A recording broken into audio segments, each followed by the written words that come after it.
Actual किस तरह से हमें जांच करनी है, ब्लड शुगर लेवल नापने का तरीका क्या है? तो ब्लड शुगर लेवल हम नापते हैं उस उपकरण से जिसका नाम ग्लूकोमीटर है। हाँ, श्योर।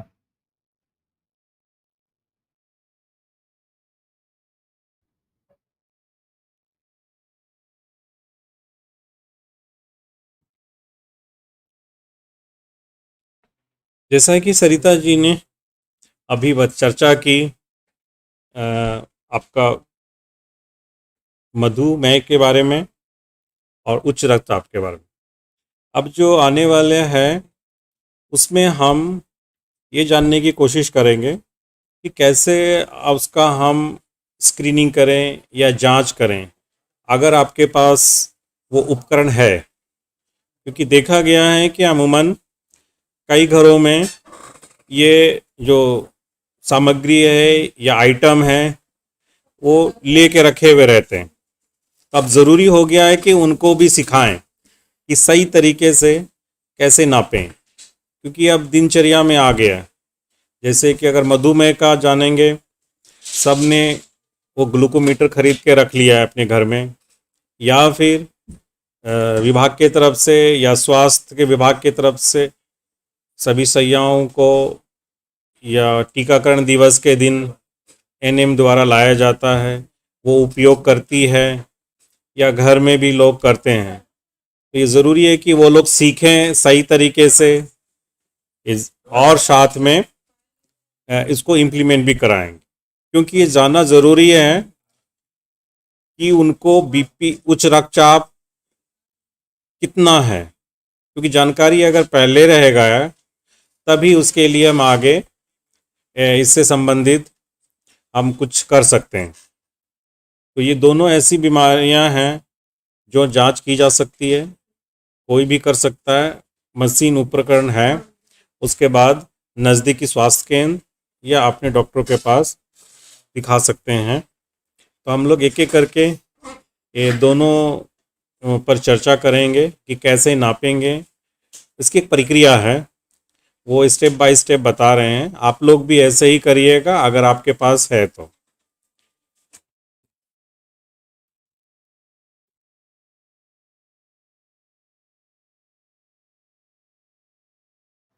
हम्म। तो ब्लड शुगर लेवल नापने के लिए ग्लूकोमीटर का इस्तेमाल करते हैं, और उसके लिए आप लोगों को कुछ चीज़ों की ज़रूरत होगी।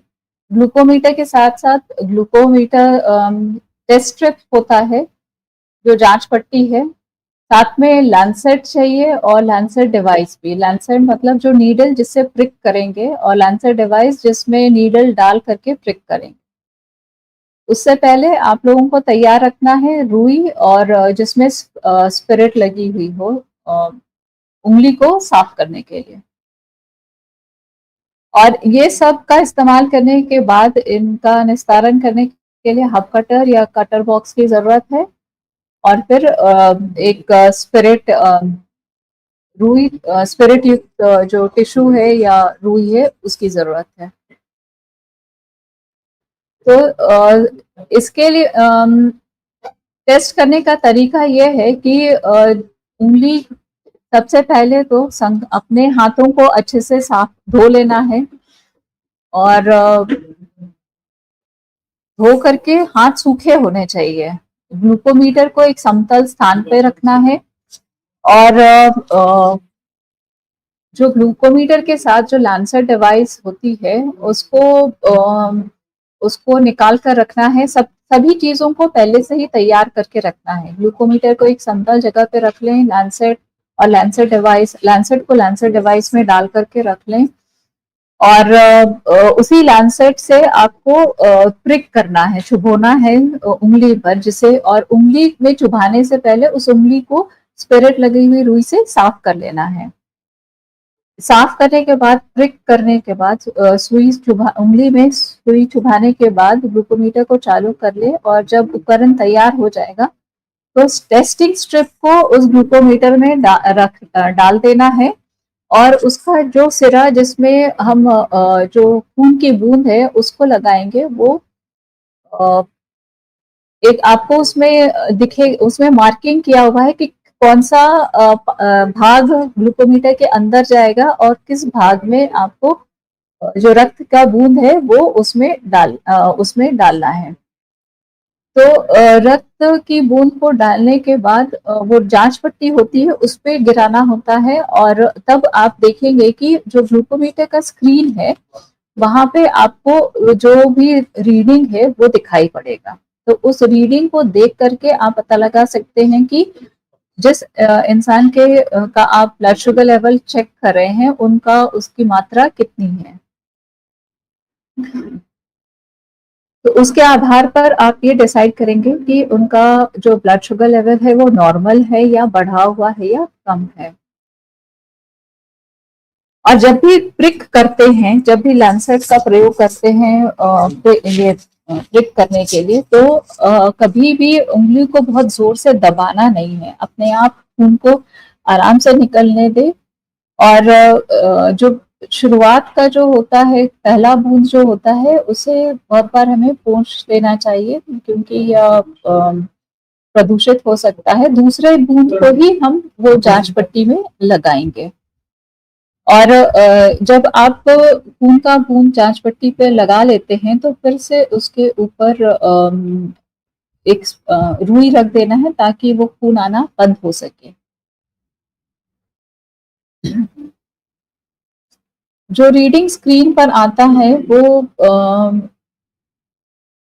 आपको ध्यान से देख लेना है क्योंकि आप जो आपका निर्णय उसी पर डिपेंड करेगा।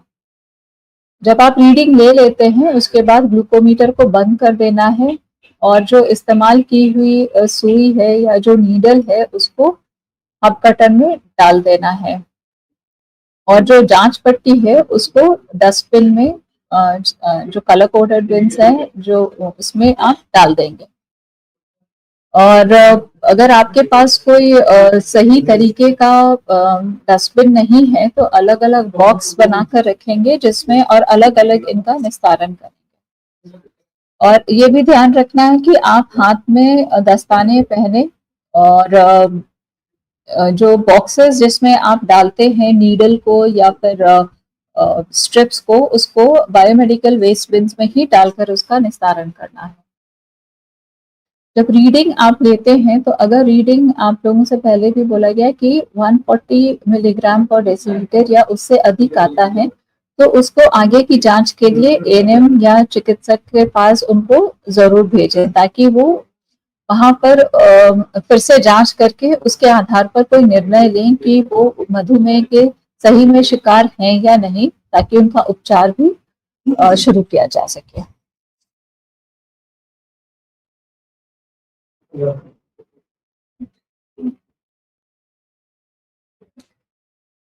मधुमेह के साथ साथ उच्च रक्तचाप के लिए भी हम लोगों को सही तरीके से जांच करना है। तो उच्च रक्तचाप के लिए हम जो जांच करते हैं उसमें हम आजकल ज्यादातर digital blood pressure BP instrument का यूज करते हैं।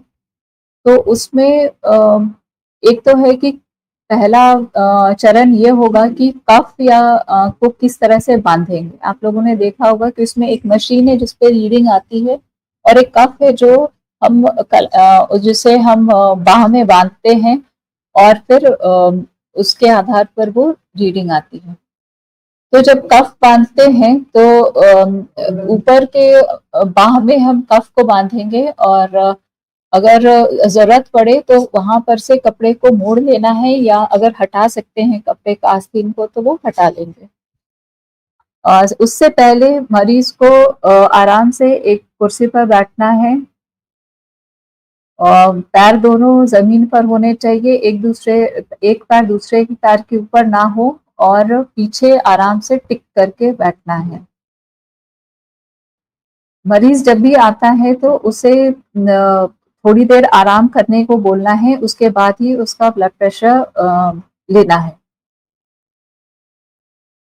जब भी कफ बांधते हैं तो पहले ये सुनिश्चित कर लेना है कि उसमें पहले से ही कोई हवा नहीं है, उसे अच्छी तरह से पहले निकाल देना है, फिर कफ को बांधना है। और जो कफ का साइज होता है वो भी मरीज के अनुसार ही होना चाहिए। अगर आवश्यकता के अनुसार कफ का साइज छोटा है, क्योंकि कभी कभी ऐसा हो सकता है कि कोई व्यक्ति बहुत दुबला पतला या कोई व्यक्ति बहुत मोटा हो, तो सही साइज का कफ यूज इस्तेमाल करना जरूरी है। जब कफ बांध देते हैं तो उसे अच्छी तरह से चिपकाने वाले हिस्से को वेलक्रो से चिपका देना है, और ये सुनिश्चित करना है कि कफ जो कोहनी है उससे 2 सेंटीमीटर ऊपर हो, और जो ट्यूब है वो कोहनी के बीचे बीच हो। और जब भी हम ब्लड प्रेशर नापते हैं तो ये ध्यान देना है कि जो कफ का जो स्तर होता है वो हृदय के स्तर के समान होना चाहिए, और जो ट्यूब है वो बाह के बीचों बीच हो, जिससे ठीक, और वो ठीक से होना चाहिए, मुड़ा हुआ नहीं होना चाहिए। तो सबसे पहला चरण तो यही है कि कफ ठीक तरह से बंधा होना चाहिए, बहुत टाइट नहीं होना चाहिए, बहुत लूज भी नहीं होना चाहिए। अगर आप घुसाएं तो एक उंगली आराम से उसमें घुस सकती है। फिर इसका दूसरा चरण यह है कि किस तरह से उसको रिकॉर्ड करना है। तो जब हमने कफ ठीक से बांध लिया है तो जो मशीन है उसमें एक स्टार्ट और स्टॉप का बटन है, तो उस स्टार्ट के बटन को हमें दबाना है, और तब वो कफ फूलना शुरू हो जाएगा, उसमें हवा भरना शुरू होगा। वो बाह को दबाएगा, हवा भरने की वजह से बाह में थोड़ा सा दबाव पड़ेगा, और मरीज दर्द की शिकायत कर सकते हैं, पर ये नॉर्मल है। उनको बताना है कि ये दर्द कुछ क्षणों के लिए है, और जब पूरी तरह अच्छी तरीके से वो कफ फूल जाएगा तो फिर धीरे धीरे वो हवा भी निकलने लगी, और इसी दौरान ये बीपी मेजर हो। कि वो रीडिंग किस लेवल स्तर का है, आपको सिर्फ उन रीडिंग को नोट करना है और अपने बुकलेट में या उसके फैमिली फोल्डर में दर्ज कर देना है। उसके बाद फिर से उसी बटन को दबाना है, जिससे कि मशीन अपने आप बंद हो जाए।